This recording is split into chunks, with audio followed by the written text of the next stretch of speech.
ProMMANow.com here with Ed Clay at Nashville MMA. How you doing today, Ed? What's up, Jack? How you doing, big buddy? What's up, man? So Strikeforce had their open workouts here yesterday. How'd that go? I thought it was amazing. I mean, it was all the major news stations were here yesterday. We had Channel 2, 4, 5, 7, so ABC, NBC, CBS, Fox, all were here. Tennessean was here. 104.5 The Zone was here. And a lot of other media outlets, a lot of MMA media outlets. Of course, Pro MMA Now was here. I think MMA Junkie or somebody did a story on the open workouts too. So it was good. It was a great media day. Yeah, and you got a couple of fighters on this card, right? Who you got on there? Yeah, we have three. We have Dustin West, Dustin Ortiz, and Josh Shockman.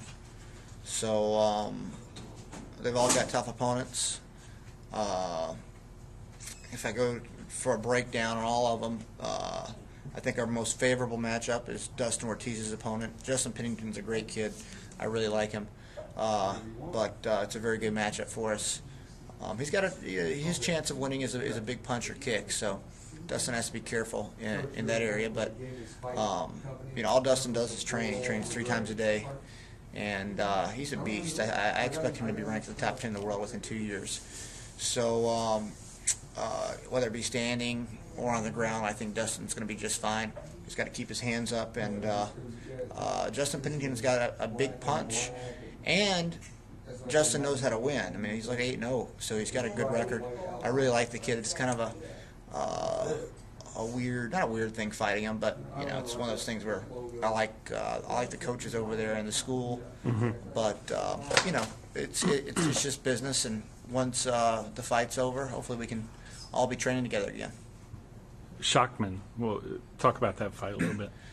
Josh has a tough opponent, Kel Yarborough. Josh fought at heavyweight. He's 11-2 as a pro, so he's got a very good record. He's fought in the UFC. He fought Herc Hayes, who was 320 pounds back in 2005. So wow. He's fought huge guys, and lost to Jake O'Brien by decision, as Josh calls Jake the human blanket. Jake's our buddy too, so not knocking Jake, but it was kind of a boring fight, and Jake definitely won that fight.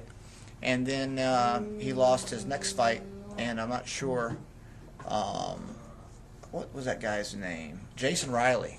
Riley's like I think 8-2 or something like that, 265 pounds, and Josh didn't train properly for that fight. That was his fight right after the UFC.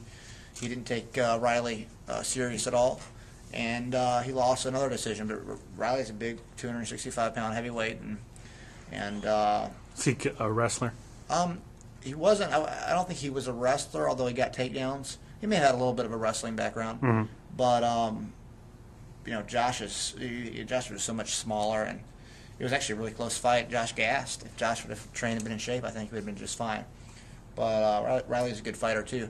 So those were his 2 losses. But now he's at 205. Josh is a decent-sized 205-pounder. He should have been there the whole time, but he made it to the UFC as a heavyweight. And he's 6'3".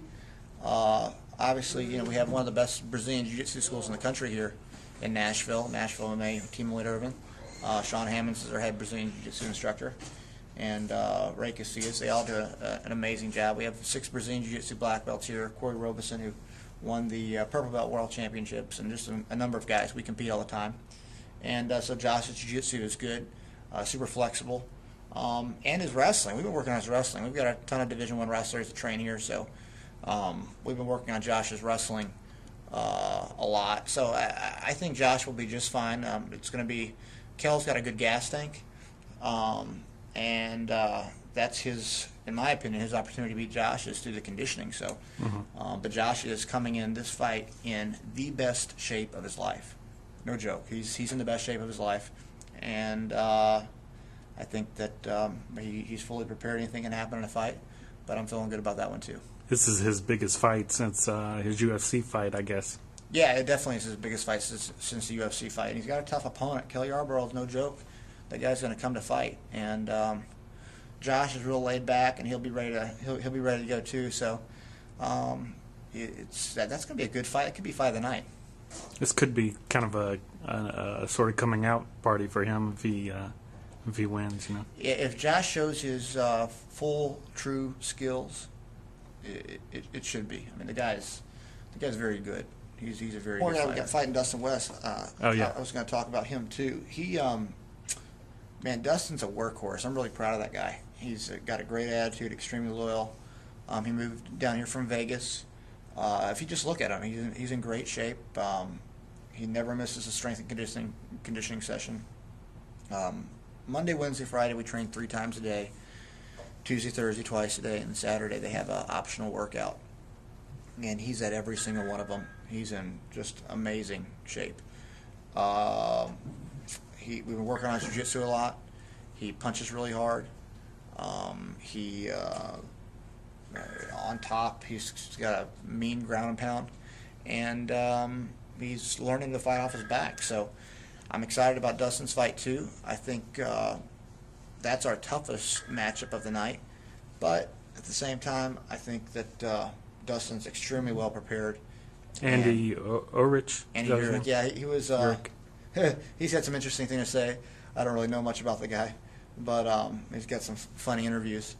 But the guy's tough. I've watched his videos. Dustin's watched his videos. We watched his 3-round fight back in October, November, and I was impressed. He's a tough kid. He's going to come to fight. That's going to be a great fight too. So there's really a lot of great fights on the card.